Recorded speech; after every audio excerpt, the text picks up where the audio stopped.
Imagine this. The year is 1814, and the White House is burning. The President of the United States has fled his own capital city. British troops march through Washington's streets, torching everything in sight. This isn't some distant battlefield. This is America's backyard, and the very existence of the young nation hangs in the balance. Yet today, this war, the War of 1812, is barely a footnote in most history books. It's been called America's Forgotten War. But what if I told you that this supposedly minor conflict actually decided the fate of an entire continent?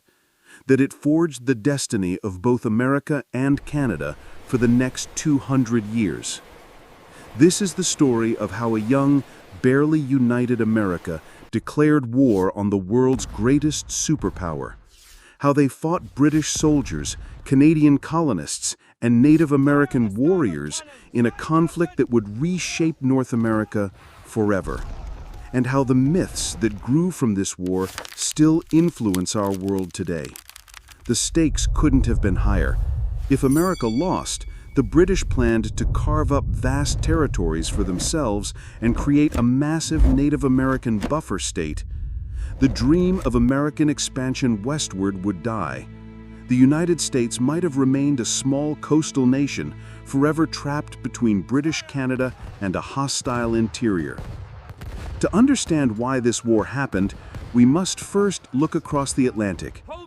Europe was consumed by the Napoleonic Wars, a titanic struggle between Britain and Napoleon's France that had raged for over a decade. This wasn't just a European conflict, it was the world's first truly global war.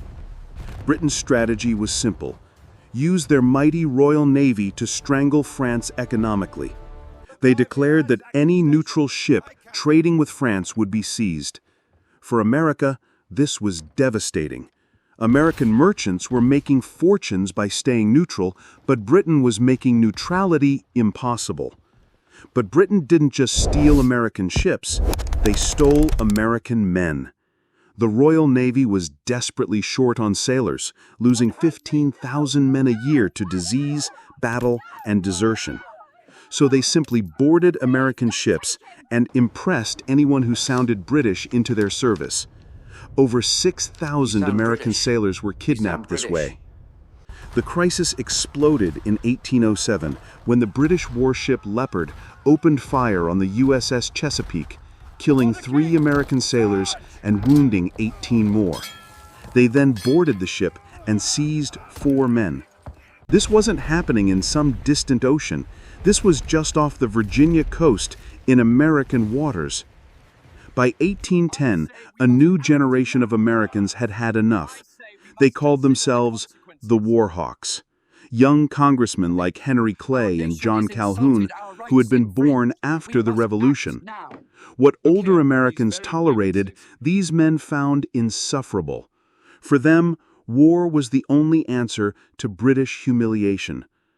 Meanwhile, in the forests of the Northwest, a brilliant Shawnee chief named Tecumseh was building something unprecedented, a confederation of Native American tribes stretching from the Great Lakes to the Gulf of Mexico. His vision was simple: unite the tribes before the Americans picked them off one by one. Tecumseh's greatest opponent was William Henry Harrison, the governor of Indiana Territory. These 2 men, one fighting for his people's survival, the other for American expansion, could clash in a confrontation that would help drag America into war. On June 18, 1812, President James Madison signed the Declaration of War against Britain. It was the closest war vote in American history, just 19-13 in the Senate. Madison, a brilliant constitutional scholar but reluctant warrior, was about to lead his young nation into the most dangerous gamble of its existence. The odds were staggering. Britain had over 600 warships. America had just 16. Britain's army was battle-tested from years of fighting Napoleon. America's forces were mostly untrained militia.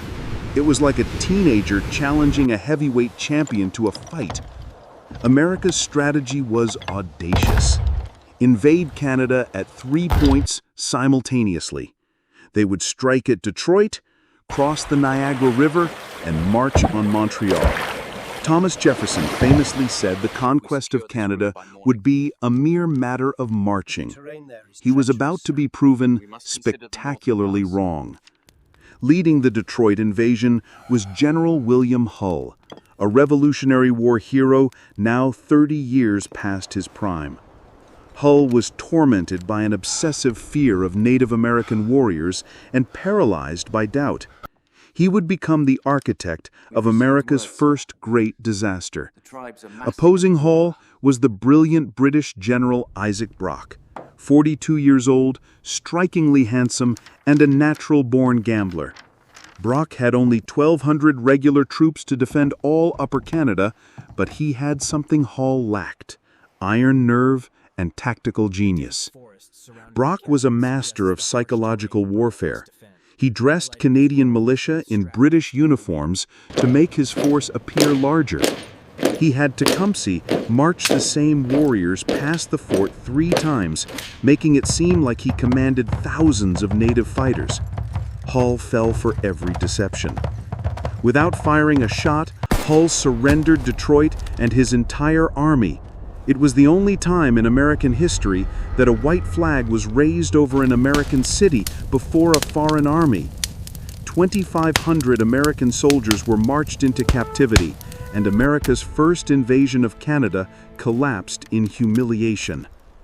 The second American invasion came at Queenston Heights, where the Niagara River carved a dramatic gorge between New York and Canada. On October 13, 1812, American forces attempted to cross the treacherous waters under cover of darkness. What followed would create legends on both sides of the border. Brock knew that if the Americans held the heights, Upper Canada would fall. Stay sharp, stay focused. He led a desperate charge up the hill, sword drawn, fully exposed to enemy fire. An American marksman at 20 paces fired a double-shot musket. The bullet struck Brock in the heart, killing him instantly. The savior of Canada was dead.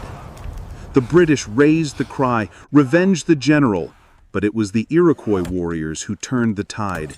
Using tactics no European textbook taught, they flanked the Americans and burst from the woods with blood-curdling war cries. One American soldier wrote, "I thought hell had broken loose." As the trapped Americans faced annihilation, they looked desperately across the river for reinforcement. But the American militia on the New York side refused to cross into Canada. They had signed up to defend their homeland, not to invade a foreign country. The Americans on the heights were doomed. With nowhere to retreat, many Americans chose to leap from the cliff rather than face capture.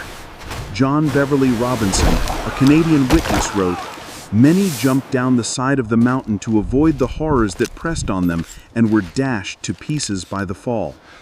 The second American invasion had failed catastrophically. While American armies were failing miserably on land, the tiny U.S. Navy was winning stunning victories at sea. The USS Constitution faced the British frigate Guerriere in a battle that would create an American legend. British cannonballs literally bounced off the Constitution's thick hull, earning her the nickname Old Ironsides. Within 2 hours, the Guerriere was a floating wreck. The British captain struck his colors, and the Americans actually had to blow up the captured ship. It was too damaged to save. This wasn't supposed to happen. The French Navy had never won 3 straight frigate actions against the British, but these upstart Americans had. Not every naval battle went America's way. Captain James Lawrence of the USS Chesapeake was mortally wounded in a brutal 11-minute battle with HMS Shannon. As he lay dying, he gasped out words that would become a naval legend: "Don't give up the ship." The irony was bitter. Minutes later, they had to surrender. By 1814, with Napoleon defeated, Britain could turn its full attention to America. A British army landed in Maryland and marched toward Washington, a capital so insignificant that many British officers didn't think it worth attacking. The city was virtually undefended. At Bladensburg, American militia faced British regulars in the only battle defending the capital. The result was a rout so complete that it was called the Bladensburg Races. American militia fled so fast that one private said, "We made a fine scamper of it." Washington lay defenseless. We must save what we can. While President Madison These fled the documents city, and his him. wife Dolly remained in the White House, determined to save what she could. She rescued cabinet papers, the silver, and most importantly, the portrait of George Washington, knowing the British would prize it as the ultimate trophy of their victory. The British arrived to find the White House table set for 40. Dolly had been expecting the cabinet for dinner. Instead, British officers feasted on the presidential meal. They toasted the health of their Prince Regent, drank to peace with America, and mockingly cried, "Down with Madison." After their meal, the British systematically torched the White House. They burned the Capitol, the Treasury, and the War Department.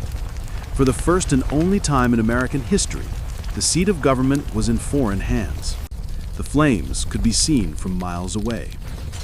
The British next targeted Baltimore, bombarding Fort McHenry with over 1,400 shells in 25 hours. The rockets and bombs created a terrifying light show that could be heard 100 miles away. But through the night, one thing remained visible through the smoke and fire: the American flag.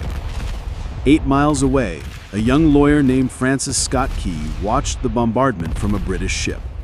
He had seen the huge American flag flying over the fort before sunset. Through the night, he prayed that the explosions would continue, because if they stopped, it might mean the fort had fallen. As dawn broke and the mist cleared, Keyes saw the most beautiful sight of his life: the American flag still flying over Fort McHenry. The fort had held. On the back of a letter, he frantically scribbled down the words that would become the Star-Spangled Banner. As 1814 ended, the largest British invasion force of the war headed for New Orleans. Commanding the city's defense was Andrew Jackson, a man who had harbored a burning hatred for the British since his youth. This would be the war's final, decisive battle. Jackson assembled the most diverse army in American history: regulars, militia, pirates, free blacks, and Creoles. Orders had to be given in 4 languages. It was everything America claimed to be: a melting pot of people united by a common cause. On January 8, 1815, General Edward Pakenham led 5,300 British regulars, veterans of the Napoleonic Wars, across the field at Chalmette Plantation. They advanced in perfect formation, the finest military machine in the world, marching toward Jackson's makeshift fortifications. Jackson's artillery and sharpshooters turned the British advance into a slaughter. General Pakenham was killed trying to rally his men. In just 25 minutes, the British suffered over 2,000 casualties, while the Americans lost only 70. It was the most one-sided battle of the war. Unknown to the fighters at New Orleans, peace had been signed 2 weeks earlier. The Treaty of Ghent, signed on Christmas Eve 1814, officially ended the war.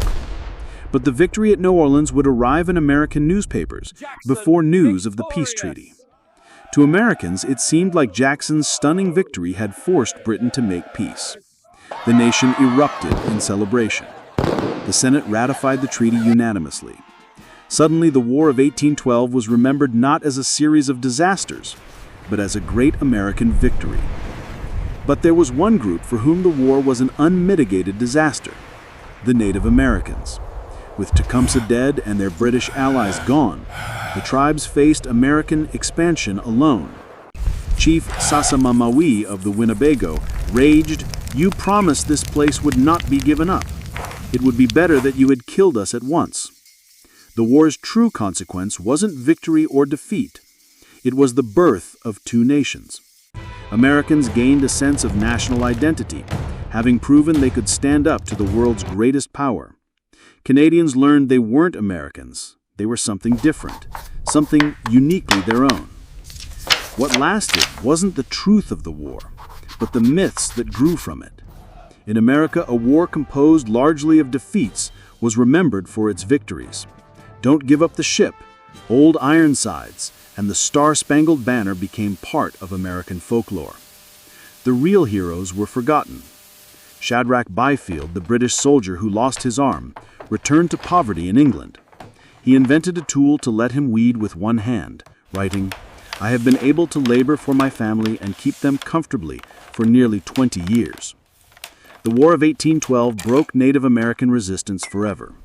With no European allies and no unified confederacy, the tribes could no longer stop American expansion. The war that was supposed to be about impressment and trade had actually decided the fate of a continent. The War of 1812 was a paradox.